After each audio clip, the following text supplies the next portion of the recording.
Hola queridos amigos, algunos de ustedes me habían pedido hacer la biografía de la Dama del Crimen, una de las autoras más leídas alrededor de todo el globo terráqueo, que tenía este espíritu incansable, soñador, muy audaz y que estaba dispuesta a comerse el mundo, porque Agatha Christie, que era uno de sus propios personajes, salido tal vez de una novela o de un cuento, estaba dispuesta a todo y nos demostró que la vida está llena de desventuras y que es uno quien se encarga de convertir esa desventura en una verdadera aventura. Lo que vamos a hacer en este primer capítulo de la biografía de la Dama del Crimen será ver algo de su infancia, tal vez avanzaremos en su adolescencia y ya en los siguientes capítulos caminaremos de la mano junto con Agatha Christie para avanzar en ese camino único, de sentido único que es la vida.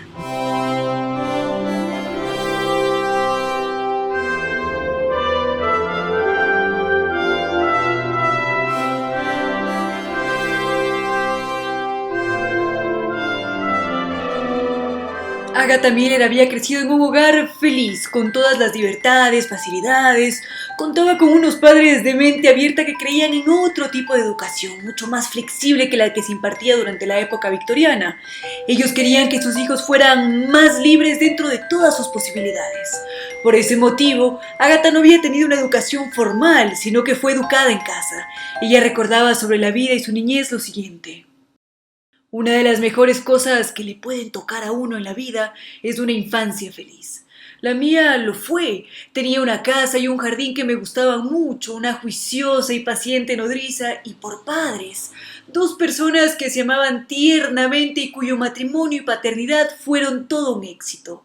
Agatha era un ser libre y muy creativo, que lo que más disfrutaba en la vida eran los juegos de intriga. Ella tenía una capacidad extraordinaria para imaginar toda clase de situaciones de intriga en donde era necesario resolver un misterio. Su abuela la apoyaba en sus tiempos libres, solía fingir que iba a cometer un asesinato o que había de resolver cualquier clase de misterio. Agatha solía rogarle durante horas a su hermana para que fingiera ser una espía secreta con una misión. La niñez de Agatha fue imaginación y entusiasmo durante toda su vida, con un vasto universo por descubrir. Además, su madre contribuía a la creación de una vida interesada por el misterio, porque Clarissa, su madre, se catalogaba a sí mismo como medium. Ella le había entregado ese rol de misticismo a la vida y llenaba a su hija con toda clase de historias misteriosas sobre el momento y la muerte. La pequeña Agatha no podía pedir más, puesto que se le había entregado todo. Podía dejar volar la imaginación cuanto ella quisiera, y si es que se encontraba con un obstáculo, pues lo franqueaba con todas sus armas disponibles. A esta mujer, conocida hoy como la Dama del Crimen, le tocó vivir una época victoriana, un tiempo muy cerrado que obligaba a las mujeres a aprender cómo encargarse de las tareas del hogar y nada más, pero ella no estaba dispuesta a seguir en esa línea. Su experiencia le había demostrado que era posible ir en contra de la corriente, y la primera vez que lo hizo fue dentro de su propio hogar, cuando su madre mantenía la creencia victoriana de que los niños no podían aprender a leer antes de los 8 años, porque si no les iban a ocasionar un gran daño. Y Agatha, desde que fue muy pequeña, cuando tenía unos 5 años, soñaba con poder comprender esos símbolos que luego se transformaban en palabras, y fue muy astuta.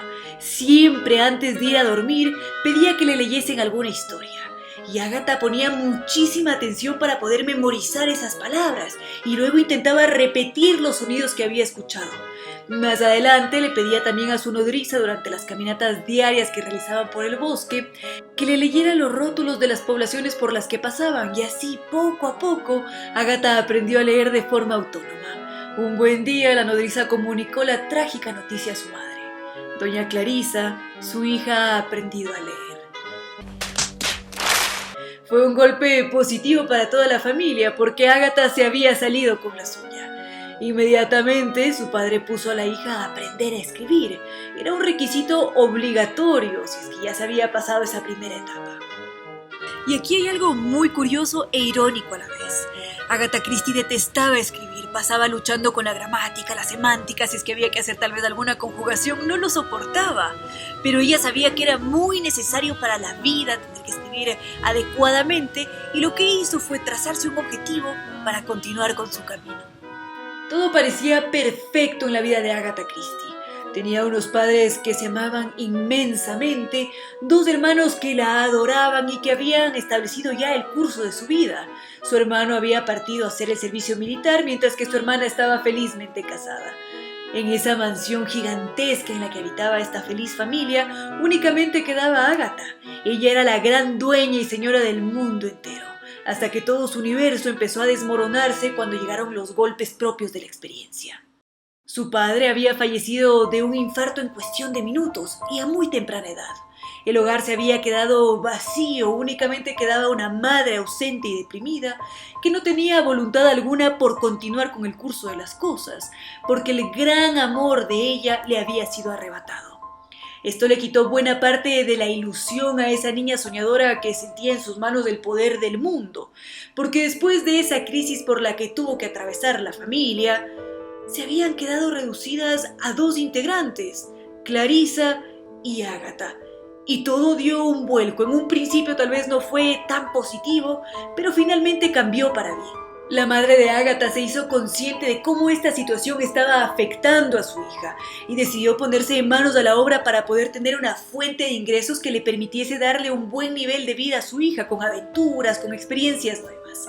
La señora Clarissa Miller decidió poner en arriendo la mansión de la infancia, de la vida entera, para llevarse a su hija a Egipto, donde por primera vez en 17 años Ágata podría encontrarse cara a cara con la sociedad londinense.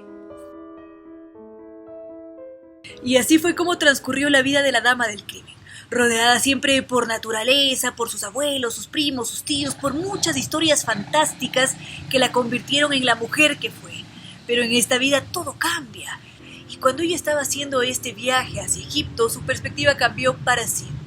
En el próximo capítulo de la biografía de la dama del crimen, vamos a ver cómo ese viaje la moldeó, la forjó para convertirse en la autora más leída de todos los tiempos.